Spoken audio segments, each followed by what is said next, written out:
tamu yang kubenci. Assalamualaikum warahmatullahi wabarakatuh. Apa kabar Bunda? Semoga Allah selalu memberikan kebahagiaan. Di kesempatan ini saya ingin mengucapkan selamat Hari Guru untuk seluruh guru di Indonesia dan juga dunia. Semoga kita semua selalu diberikan kesehatan dan bisa terus berjuang mencerdaskan generasi bangsa.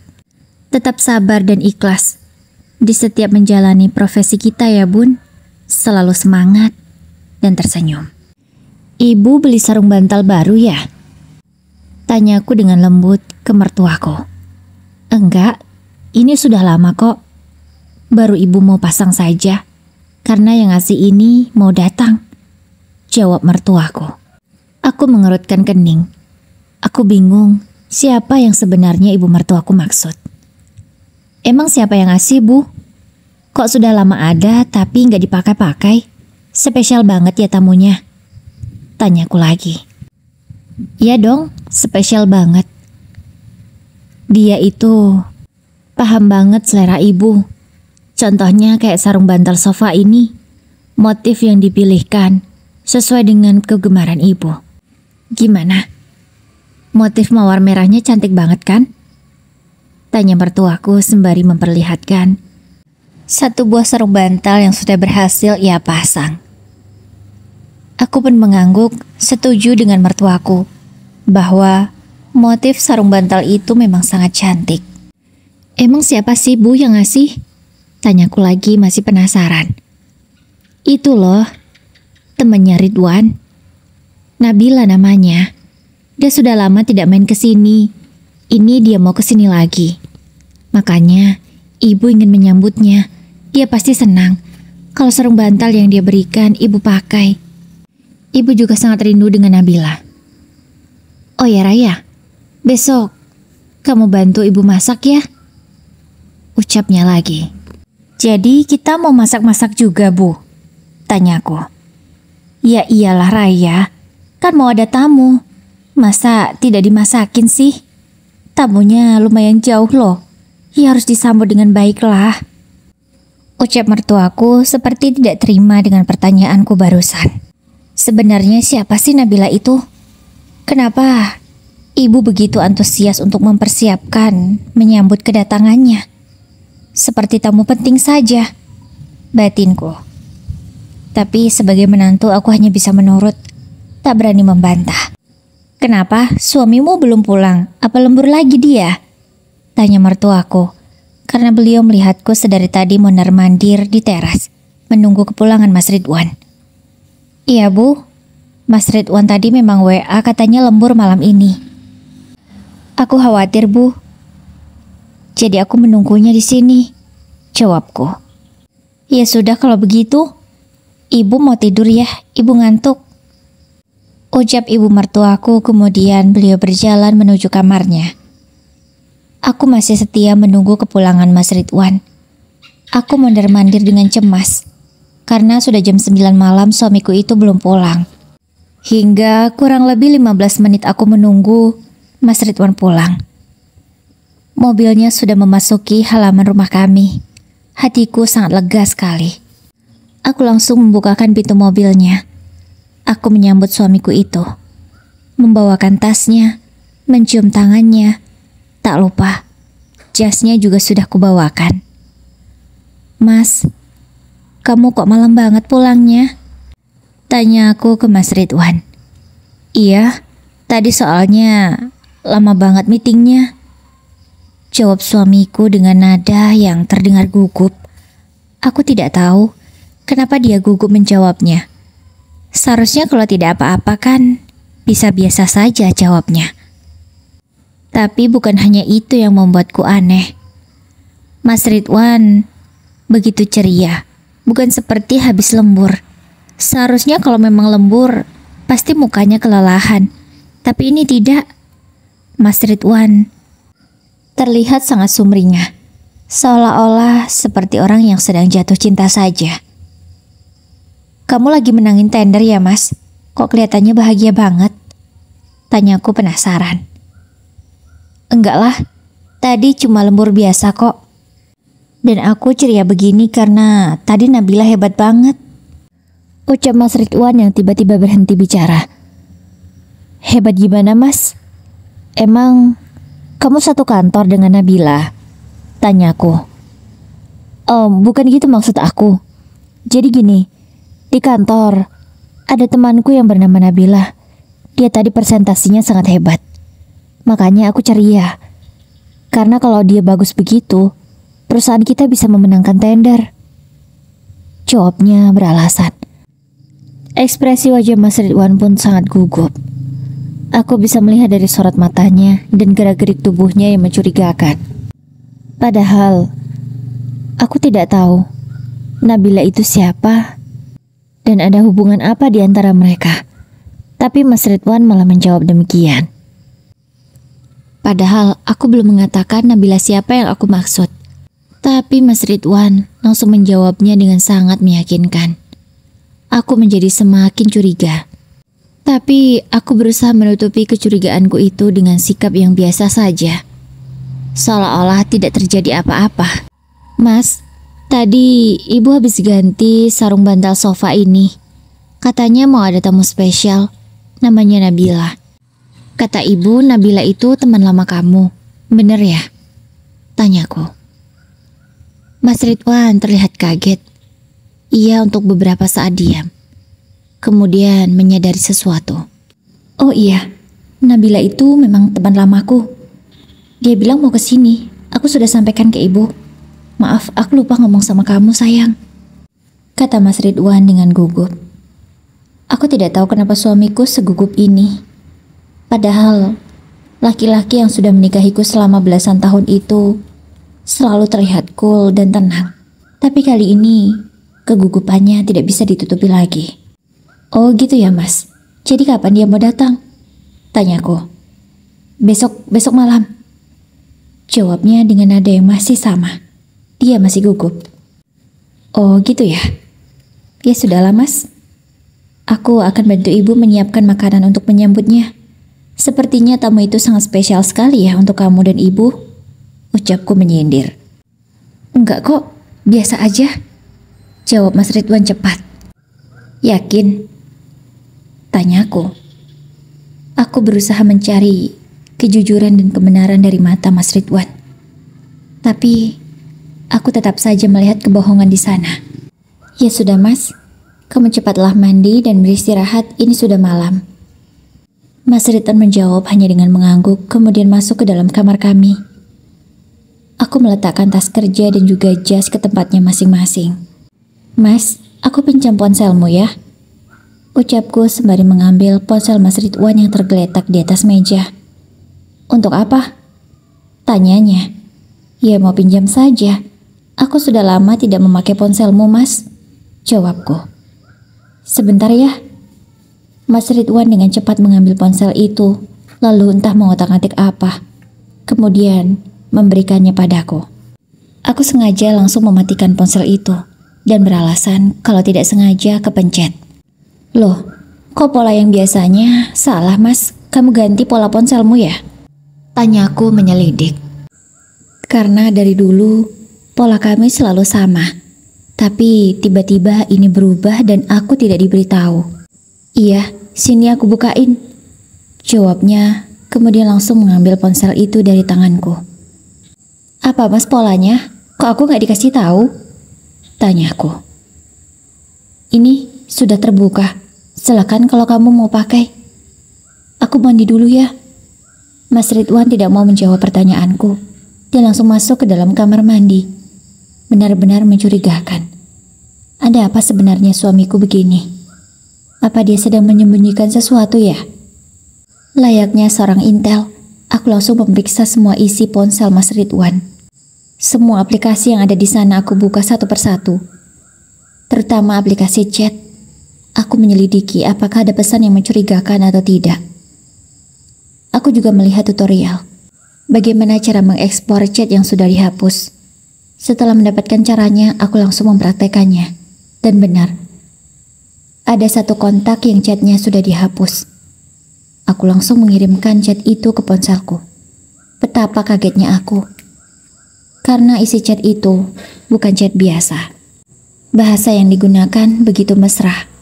Panggilannya Mas dan Adek seperti orang yang sedang pacaran.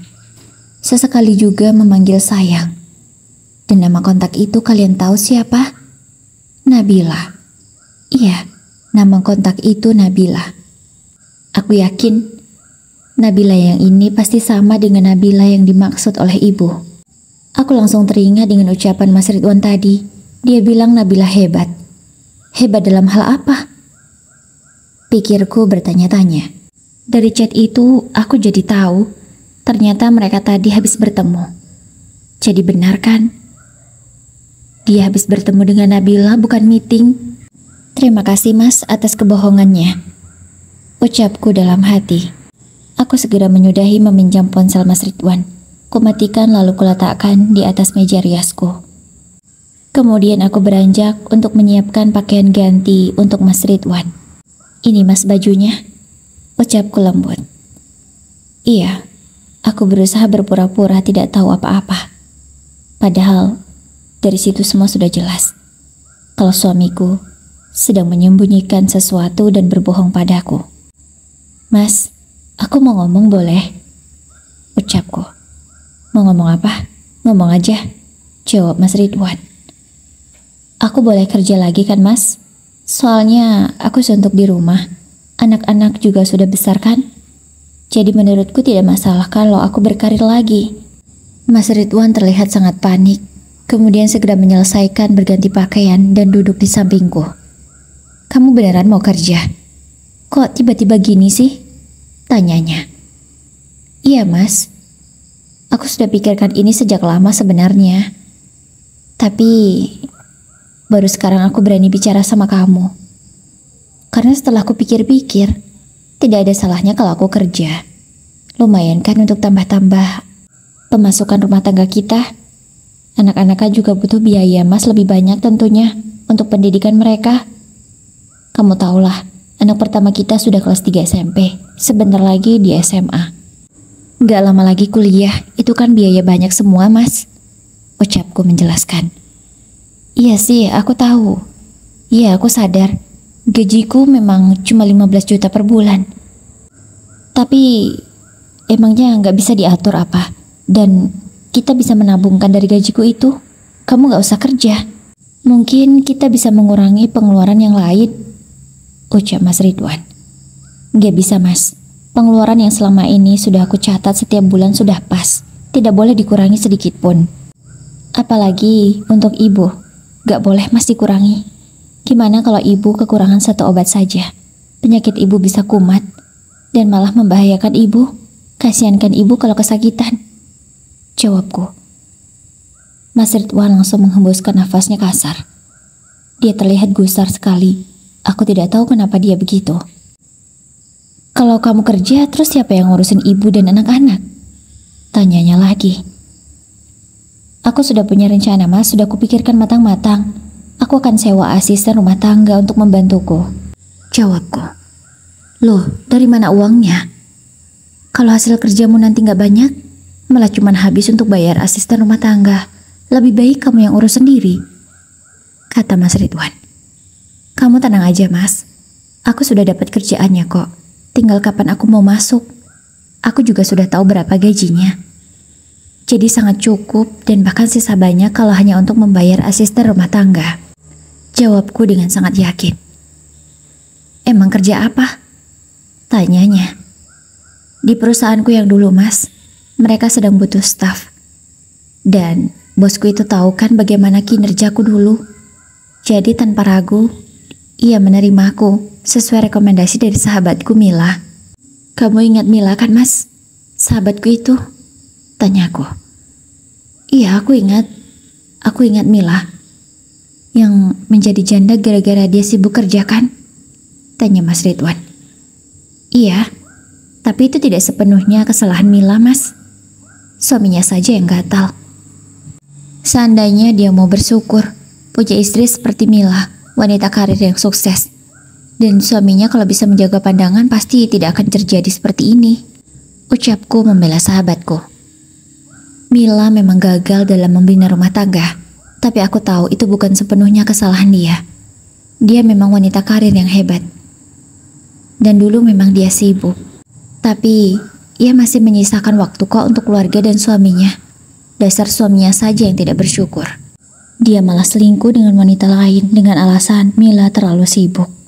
Padahal kalau tidak kerja Mila, pemasukan rumah tangga mereka tidak seberapa. Karena gaji suaminya hanya 5 juta per bulan kala itu. Dan hanya cukup untuk kebutuhan rumah. Tidak bisa untuk memenuhi kebutuhan sekunder. Seperti keinginan mereka liburan dan lain-lain. Terdengar sangat menyakitkan bukan? Seorang istri yang ingin mengabdi dan membantu keekonomian keluarganya. Tapi malah diselingkuhi dan disalahkan. Begitulah nasib perempuan, serba salah. Gak kerja salah, kerja pun salah. Iya sih, tapi kalau nanti kamu kerja terus kamu sibuk, gak bisa memperhatikan aku dan anak-anak gimana? Tanya Mas Ridwan. Aku melihat, seolah Mas Ridwan itu tidak setuju kalau aku kerja. Tapi tidak bisa, aku harus kerja. Aku tidak ingin terus begini. Apalagi sekarang, suamiku sudah bermain gila di belakangku. Aku yakin mas, aku bisa kok menjadi ibu sekaligus wanita karir. Aku akan mengusahakan yang terbaik. Tolong izinkan aku ya mas, aku cuma ingin membantu ekonomi keluarga kita. Ucapku memohon. Ya sudah, terserah kamu. Tapi ingat, kamu harus tetap mengurus anak-anak dengan baik. Aku pun tersenyum mendengar jawaban Mas Ridwan. Iya mas, aku janji, jawabku. Keesokan paginya, aku sudah bersiap dengan pakaian kerjaku. Pakaian yang sudah lama tidak aku pakai. Tapi alhamdulillah masih muat.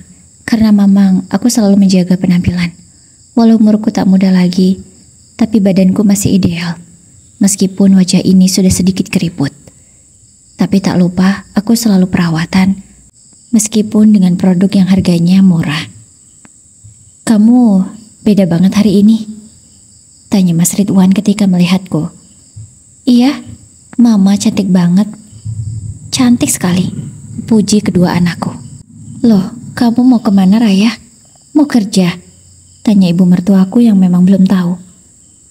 Iya bu, aku sudah ngomong sama Mas Ridwan semalam dan dia setuju kalau aku kerja lagi. Aku cuma ingin membantu perekonomian keluarga kita bu, jawabku. Terus, ibu sama anak-anak kamu gimana?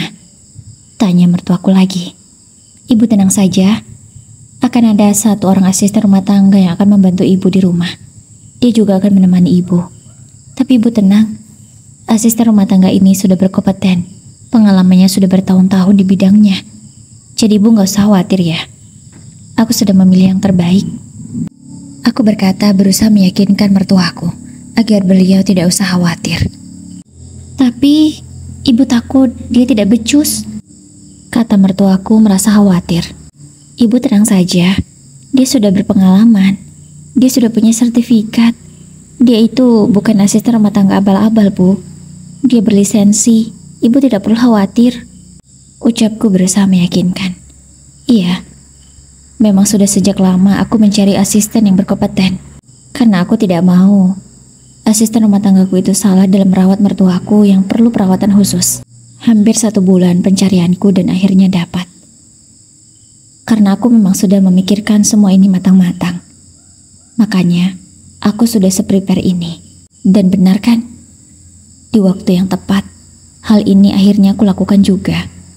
Kamu kok bisa sih dapat asisten rumah tangga berkompeten dalam waktu singkat? Tanya Mas Ridwan bingung. Bukan singkat mas, aku sudah lama mencarinya. Karena seperti yang aku bilang, aku sudah lama memikirkan untuk bekerja lagi. Jadi semuanya sudah aku persiapkan sejak lama, jawabku. Mas Ridwan hanya mengangguk lalu diam. Ya sudah, tapi kalau misalkan nanti asisten rumah tanggamu itu tidak becus, ibu berhak ya menggantinya, ucap mertuaku. Iya bu, tapi aku yakin kalau asisten rumah tangga yang aku pilih ini pasti sesuai dan bisa merawat ibu dengan baik, jawabku. Selesai sarapan, orang yang kami tunggu akhirnya tiba. Dialah asisten rumah tangga yang akan bekerja di rumah ini. Mbak Ayu, ini daftar-daftar apa saja yang harus Mbak Ayu kerjakan selama bekerja di sini, ucapku sembari menyerahkan 1 buah buku untuk Mbak Ayu. Silakan Mbak Ayu baca dan pelajari dulu ya supaya Mbak Ayu paham. Apa yang harus Mbak Ayu lakukan? Ucapku lembut kepada Mbak Ayu, asisten rumah tanggaku yang baru. Siap Bu, saya akan pelajari dan saya akan pahami secepat mungkin. Jawabnya dengan sangat profesional. Aku tahu, Mbak Ayu ini bukan asisten rumah tangga biasa. Dia lulusan S1. Dan memang pekerjaan yang ia minati adalah pekerjaan seperti ini. Tentu tidak murah aku membayar Mbak Ayu. Tapi aku tidak merasa rugi. Yang penting ibu dan anak-anakku nyaman. Ketika aku dan Mas Ridwan sudah di luar rumah. Raya, apa kamu yakin ingin memperkerjakan Ayu? Sepertinya dia bukan orang biasa. Pasti gajinya dia mahal ya? Tanya Mas Ridwan. Iya Mas, gaji Mbak Ayu memang mahal. Tidak seperti asisten rumah tangga pada umumnya. Karena dia berlisensi dan bersertifikat. Jawabku. Rugi dong kalau gitu. Kamu capek-capek kerja cuman buat bayar orang lain. Mendingan kamu yang kerjain sendiri. Kata Mas Ridwan dengan ekspresi ketus. Kalau aku yang kerjain semuanya, emang kamu mau gaji aku Mas? Kalau gaji Mbak Ayu itu 6,5 juta setiap bulannya. Kalau aku 5 juta saja cukup deh. Kalau kamu mau, oke, aku bisa kok berhentikan Mbak Ayu sekarang. Tapi setiap bulannya kamu gaji aku 5 juta. Jawabku. Kok kamu jadi gini, malah hitung-hitungan? Tanya Mas Ridwan kesal. Bukan hitung-hitungan Mas, aku cuma pengen kamu itu tahu. Sebenarnya pekerjaan rumah tangga itu berat dan susah. Tidak bisa dikerjakan oleh orang sembarangan. Harus berpengalaman dan memiliki ilmu. Jawabku lagi. Ya sudah, terserah kamulah, aku pusing. Mas Ridwan segera masuk ke dalam mobilnya. Lalu berangkat. Iya, bahkan ia sampai lupa berpamitan denganku. Tapi terserahlah, aku tidak peduli. Aku pun menyusul, aku masuk ke dalam mobilku, lalu berangkat menuju kantor di mana tempat aku akan bekerja. Akhirnya lo nyampe juga, gue pikir lo telat, kata Mila menyambutku. Enggak lah, mana mungkin hari pertama kerja aku telat, jawabku sembari tersenyum. Ya sudah, ayo ke ruangan kita, aku akan mengajarimu banyak hal, karena aku yakin kamu pasti sudah lupa semuanya. Ucapnya mengejekku. Iya sih, memang ada yang lupa. Tapi nggak semuanya kok. Kamu ajari sebentar, pasti aku langsung ingat. Jawabku. Di hari pertama kerja, aku diajari banyak hal oleh Mila. Lebih tepatnya, mengingat kembali pekerjaanku yang lama. Dulu, aku 10 tahun kerja di perusahaan ini. Jadi sudah cukup mahir bagiku, hanya tinggal mengingat ulang saja. Saat jam makan siang tadi, aku sempat bercerita kepada Mila mengenai kecurigaanku terhadap Mas Ridwan. Dan Mila berkata akan membantuku menyelidiki tentang ini. Aku pulang ke rumah tepat jam 5 sore. Ibu mertuaku menyambutku dengan wajah masamnya. Kenapa Bu? Kok wajahnya cemberut begitu? Tanyaku. Iya nih, ibu kesal banget. Soalnya Ayu gak ngebolehin ibu makan ini dan itu, padahal ibu mau. Kata ibu mengadu. Emang apa yang Ayu larang Bu? Tanyaku. Itu, ibu cuma pengen minum minuman kemasan. Tapi Ayu melarangnya. Ibu kan jadi kesal, kata ibu. Ya bener dong Bu, kata Ayu. Ibu kan memang gak boleh minum minuman seperti itu. Selama ini kan aku juga melarangnya Bu. Ayu sudah kuberitahu mana yang boleh mana yang tidak. Jadi wajar kalau Ayu melaksanakan perintahku, jawabku. Ibu langsung diam. Mungkin beliau baru teringat kalau beliau itu punya penyakit diabetes dan harus hati-hati dalam makan. Perdebatan itu pun usai. Malam pun sudah tiba. Terdengar 2 mobil memasuki halaman rumahku. Satunya mobil Mas Ridwan dan satunya lagi, kuperkirakan itu mobil Nabila, tamu yang sudah sangat ibu tunggu. Ibu menyambutnya dengan begitu effort. Dia sudah banyak sekali memasak makanan. Dan menu-menunya sangat berbeda, tidak seperti biasanya. Tidak ada satupun menu kesukaan anak-anakku. Dan setauku ibu mertua juga tidak terlalu suka makanan itu. Tapi entah mengapa, beliau masak begitu banyak. Seolah akan ada 10 orang yang datang. Akhirnya yang ibu tunggu datang juga, kata mertuaku dengan wajah ceria. Kemudian berjalan ke arah depan untuk menyambut kedatangan tamu spesialnya itu. Oh, jadi itu yang namanya Nabila. Cantik sih, masih muda. Tapi katanya itu teman lama Mas Ridwan. Kok masih muda banget ya? Kayaknya beda banget sama Mas Ridwan. Umurnya aku yakin juga beda jauh, batinku. Ini Nabila, Raya, kenalin. kata Mas Ridwan, menyuruhku bersalaman dengan Nabila. Aku pun mengulurkan tanganku, dan wanita itu memandangiku dari ujung kaki sampai ujung kepala. Aku tak tahu apa maksudnya. Kemudian ia baru menerima uluran tanganku. "Nabila, Kak," katanya dengan suara yang dibuat semanja mungkin. Aku mendengarnya saja sudah sangat jijik. Ingin rasanya aku mengusir orang ini. "Ya sudah, ayo masuk," kata ibu. Kami berempat duduk di ruang tamu. Tadinya wanita itu akan duduk di samping Mas Ridwan, tapi aku langsung mengambil alih posisinya. "Maaf, itu kursiku," kataku sembari tersenyum. Dan wanita itu langsung berdiri dan berkata, "Maaf, saya nggak tahu," ucapnya. Kemudian ia pindah di samping mertuaku. "Kamu apa kabarnya, Nabila? Ibu kangen banget sama kamu, kita sudah lama loh nggak ketemu," kata ibu mertuaku. Mereka terlihat begitu akrab sekali. Bahkan ibu saja tidak seakrab itu denganku. Bukan aku tidak berusaha mengakrabkan diri, tapi memang mertuaku yang membatasi diri dariku. Aku hanya mendengarkan perbincangan mereka, karena aku memang tidak diajak bicara. Mas Ridwan sering sekali aku lihat memandangi Nabila, dan mereka juga sering kudapati saling bertatapan. Hal ini membuatku semakin curiga. Jangan-jangan benar. Mereka bukan hanya teman biasa, tapi lebih dari itu. Sesi mengobrol sudah selesai. Kini kami berpindah ke meja makan. "Sayang, aku mau ayam goreng dong," kata Mas Ridwan. Spontan, aku langsung mengambilkan sepotong ayam goreng untuk suamiku. Tapi betapa kagetnya aku, karena Nabila melakukan hal yang sama juga. Lalu, ia langsung mengalihkan ayam goreng itu yang awalnya akan diletakkan ke piring Mas Ridwan. Dialihkannya ke piringnya sendiri. Ada apa ini? Kenapa seolah-olah ia merasa bahwa panggilan sayang itu untuk dirinya? Bukankah aku istri Mas Ridwan? Batinku. "Panggilan sayang tadi untuk aku kan, Mas?" tanyaku menyindir. "Iya, untuk kamu lah. Untuk siapa lagi?" tanya Mas Ridwan dengan ekspresi gugup. Apalagi saat ini dia berada di tengah-tengah kami, di antara aku dan juga Nabila. Kegugupannya semakin terlihat. Ketika akan menyendokkan nasi ke dalam mulutku, aku merasa ada yang kurang. Sambal favoritku belum tersedia di sini. Aku beranjak dari kursiku dan menuju kulkas, karena sambalku kusimpan di sana. Tapi saat berbalik badan, setelah mengambil sambal itu, betapa kagetnya aku. Karena di bawah meja makan, terdapat pemandangan yang sangat membuatku terkejut. Ada dua pasang kaki yang saling menempel dan bergesek. Hal mengejutkan itu membuat sambal yang ada di tanganku terjatuh dan toplesnya pecah, membuatnya berhamburan di lantai.